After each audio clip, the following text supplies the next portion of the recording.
All right, so let's talk about Gibbs free energy. Now, Gibbs free energy is an equation that incorporates both delta H and delta S changes for a reaction.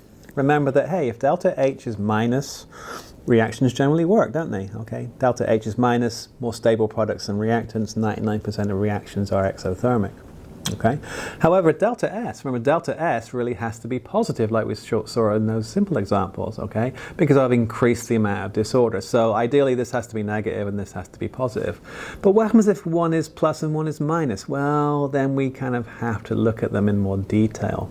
Okay, and that's what delta G is. So the Gibbs free energy equation allows you to look at the contributions from delta H and delta S and then determine yes or no if an equation, or rather if a process will actually work. Okay, so it's that initial question I asked you right at the start of the packet, will the reaction work, yes or no? It's basically saying what's the sign plus or minus for delta G. Okay, now if delta G is negative, i.e. less than 0 negative, right, it's definitely going to be spontaneous. So anything with delta G is negative will work every time, no difference, right, every time. If delta G is positive, so think of delta G a bit like delta H, right? Negative's good, right? Positive's bad, okay? If it's a plus delta G, it's never going to work, right? Sand and gravel, right? It's never going to work. Sand and gravel in a beaker doesn't turn into anything.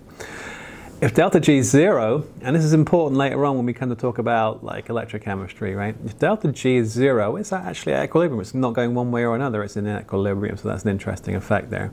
But what we're going to concentrate on right now is the sign of delta G. Okay, so delta G, Gibbs free energy, is an equation that relates, there's your first law of thermodynamics, delta H, to the second law of thermodynamics, delta S, okay? If that's negative and that's positive, by golly, that's going to be negative and it's going to work, okay? But what happens if these are different signs? That's the question, okay? So the sign of delta G, and therefore whether or not a reaction is spontaneous, depends on the signs and also in some degrees the magnitudes of delta H and delta S. Let's do an easy one first. So if you think about it, both of them can be either plus or minus. So there are 4 combinations, minus, minus, minus, plus, plus, minus, plus, plus. Okay, so 4 combinations of sign for delta H and delta S.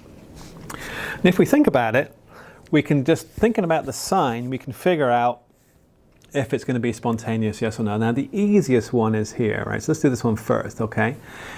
If delta H is minus, so that's a minus number, okay? And delta S is positive, I'm going to subtract a positive, which makes it more minus, okay? And it's T delta S, so I'm multiplying by T in Kelvin, all right? So that kind of multiplies up the size of that, okay? So a negative number minus a positive number is a more negative number, so delta G has to be minus. If delta G is minus, it has to be spontaneous. So that's kind of the classic, right? If you have a reaction with a negative delta H, and a positive delta S, so it's an exothermic reaction with increased disorder, it's going to work every time, no question. Okay, so that's the glass half full. What about the glass half empty situation? What about the one that, if you like, never works? Can you think about the one that would never work? Okay, well, it's actually going to be this one. If I have a plus delta H, that means, hey, endothermic, so reactants, products are less stable, that's unfavored, right? And then, hey, minus delta S, that means it becomes more ordered, so endothermic, more ordered, no way. It's going to be a plus, minus a minus makes a plus, so it's going to be plus. No! No. Okay, so those are the 2 classics, all right? Oh, I have to excuse that, my timer there. Now, what about the others? What if I've got 2 negatives and 2 positives? Well, you've got to take on a kind of a case-by-case basis, right? So if we go to the first one, if delta H is negative, right, that's a good thing, right? That's going to work in our favor. But if delta S is negative, that's going to work against us, right? Now, here's the thing. If the magnitude of delta H is bigger than the magnitude of T delta S, this number will, if you like, beat out this number and it'll always be negative, right? So, yes, if delta H is bigger than T delta S. All right. So if the size of delta H is bigger than the size of delta S, the negative one will beat the positive one. Okay. Similarly, well, good place to pause, right? Under what conditions would this be a yes? If I have a positive delta H and a negative, let's kind of fill it in, delta S. When would that work? Think about it. Well, if I've got a negative delta S, negative times a negative is a plus, so that becomes plus on that side, which is what we want. Hang on, let's get this right. Let's get this right. If that's a positive times a negative, it becomes negative. That's right. So that's a negative. That's working for us, right? Because delta G needs to be negative. But delta H, as we said, was positive. So hey, if this magnitude of T delta S is bigger than delta H, it's going to work. Only if T delta S is bigger than delta H. Okay, I hope that makes sense. So when you have a mixed sign situation, whoever is the minus one and it's bigger will win. Okay, so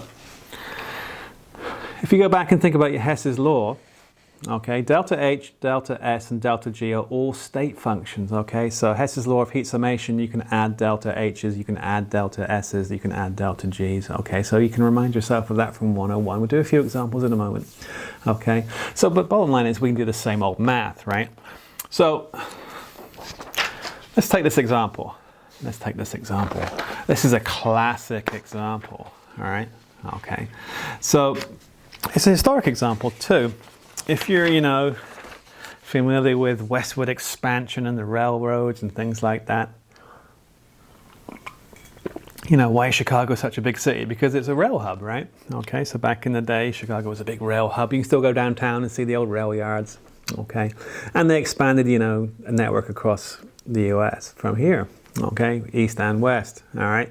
Now, think about it. When you're back in the 1800s building a railway from Chicago to San Francisco or something, right? And you're in the middle of nowhere, halfway there, how do you weld railway tracks together? You don't have your oxyacetylene kit handy, do you? No, you actually use a chemical reaction. It's called the Thermite reaction, okay? And the Thermite reaction is very famous because it's very, very kind of dramatic, okay? And here's a picture of it right here. So this is the Thermite reaction in process, okay? As you can see, it's highly exothermic. This is like flame shooting out of there. What is it? Well, you basically take some rust, and don't try this at home. It's very dangerous. Take some rust and take some powdered aluminum. You put them into a container, mix them well, and then you basically set them on fire, and they have a very exothermic reaction to make solid iron and aluminum oxide, right? Two solids. If you think about it, if you have a couple of railway tracks that need to be welded, you just basically fill the gap up with this powder, set it on fire, and it turns into molten metal, which then hardens, right? These two guys here. Okay, that's how you weld railway tracks in the middle of nowhere with just a bit of clever chemistry. Okay, so that's the Thermite reaction. Now, sometimes you're actually given delta G values and it's rather straightforward, but I'm going to do the whole workup here, right? Okay, so based on the below data, find delta G in kilojoules per mole, okay? If it's a negative delta G, it's spontaneous. Obviously it is, right? So we kind of know ahead of time that the Thermite reaction is spontaneous, right? So we're expecting delta G to be minus, right? Okay, because the reaction works, but we got to figure it out. So bottom line is delta G equals delta H minus T delta S. So we've got to find out those intermediates kind of separately, all right? So remember the golden rule, works for delta H, delta S, even if you have delta G values by themselves, which you can get, right? It's always products minus reactants. That's Hess's law, which we did loads of times in chemistry 101, right? Okay, so delta H equals products. So it's 2 times the iron number. Hess's law of heat summation, right? So it's going to be 2 times delta H formation Fe combined with 1 times delta heat of formation aluminum oxide minus reactants, 1 times heat of formation Fe2O3 plus 2 times heat of formation Al. Now you may remember the little trick. People always come running up, this is literally true, right? So people come up to me in the test and they say, oh, Dr. Mills, you forgot to put in some information there. You forgot to give us delta HF for these metals, right? Well, the golden rule is if they're elements in their standard states, they're already 0, right? Because that's the definition, okay? So it's going to be 2 times iron, which is 0, plus 1 times aluminum oxide, minus 1669.9 kilojoules per mole, minus 1 times the iron oxide number, plus 2 times 0, equals, work it through, give yourself a little bit of time there, I get 847.64 kilojoules. No kidding, exothermic, right? Exo, yeah, the large ball of flame gave me a clue. Now, remember, delta S then, same idea.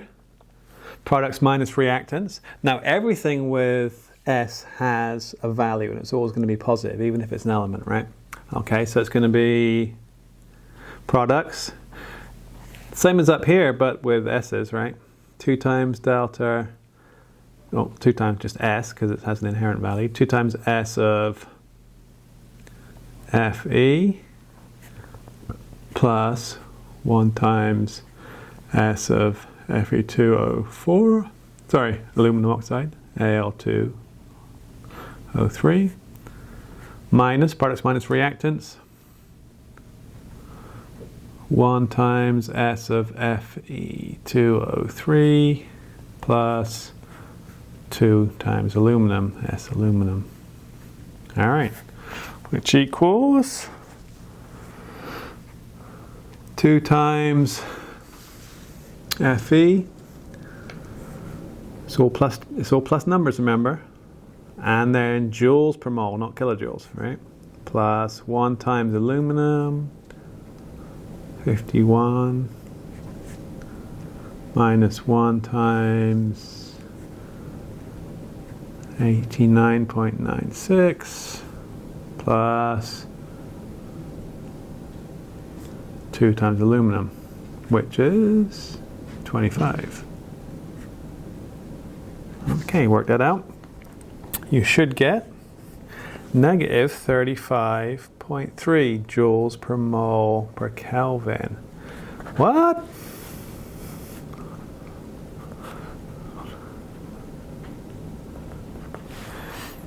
Based on entropy alone, this reaction won't work because it's a negative value, right?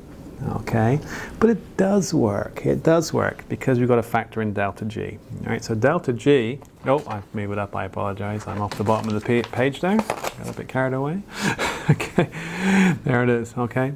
So that's a negative value in joules per mole per Kelvin. Now delta G equals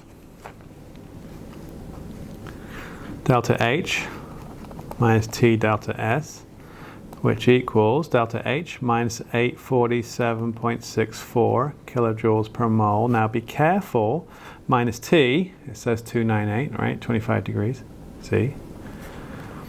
Now, 35.3 joules per mole per Kelvin has to be in kilojoules per mole per Kelvin, right? So I'm going to put negative 35.3 times 10 to the minus 3 kilojoules per mole per Kelvin.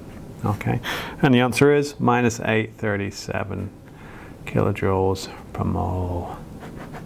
All right, so delta G is negative 837, that's a kilojoule, 837. So is it spontaneous? Yes, because delta G is negative. Okay, all right. Now back to that equilibrium thing. When delta G is 0, we're at equilibrium. Okay, so we can, and I'm not going to do the derivation, you just need to know this equation for math and stuff, okay? You can, look at this equation right here, you can relate equilibrium constants to delta G, okay? And because we're using joules, it's going to be the, if you like, metric version of the gas constant R, okay? So what I want you guys to do, feel free to pause, rearrange that to make K the subject. You can actually work out equilibrium constants from delta G's. Interesting, okay? You can actually work out equilibrium constants from delta G's. Okay, so let me do the math down here. Delta G equals minus RT ln K.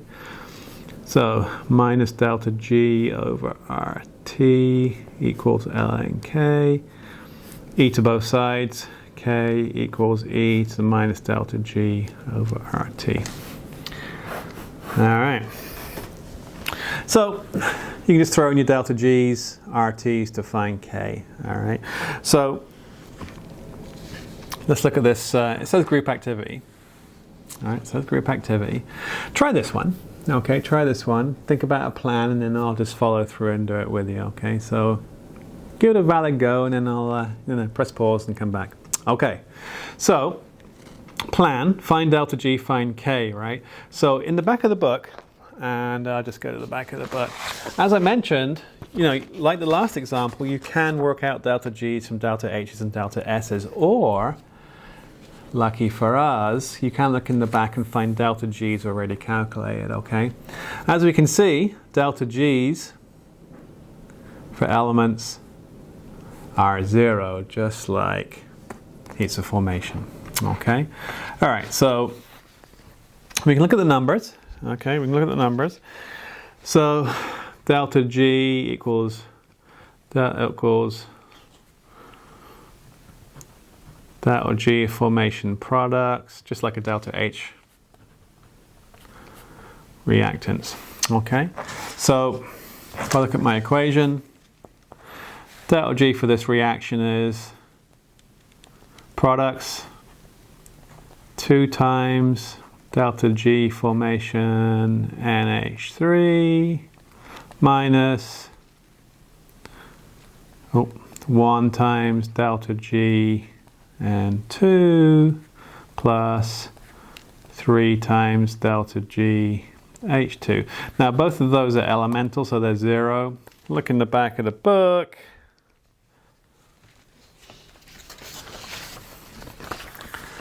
NH3 is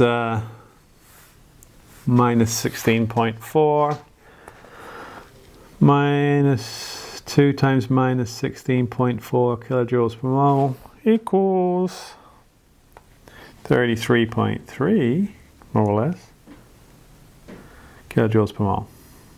Okay. Now, that's delta G. Find K, therefore K equals E to the minus. Now be careful, just like we did with, if you remember, our activation energies with Arrhenius, we had E, activation energy over RT, right? And it had to be in joules per mole per Kelvin because R was in joules per mole per Kelvin. So here I'm going to write 33, let me correct that for you. That's negative 33. Minus 33.3 times 10 to the minus 3 joules per mole, right?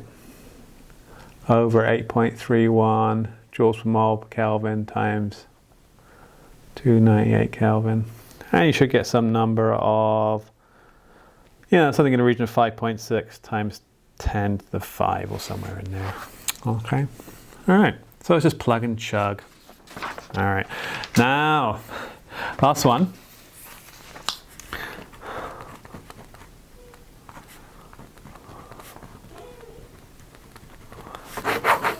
Big friendly words, extra credit. Usual thing, like I did before, okay?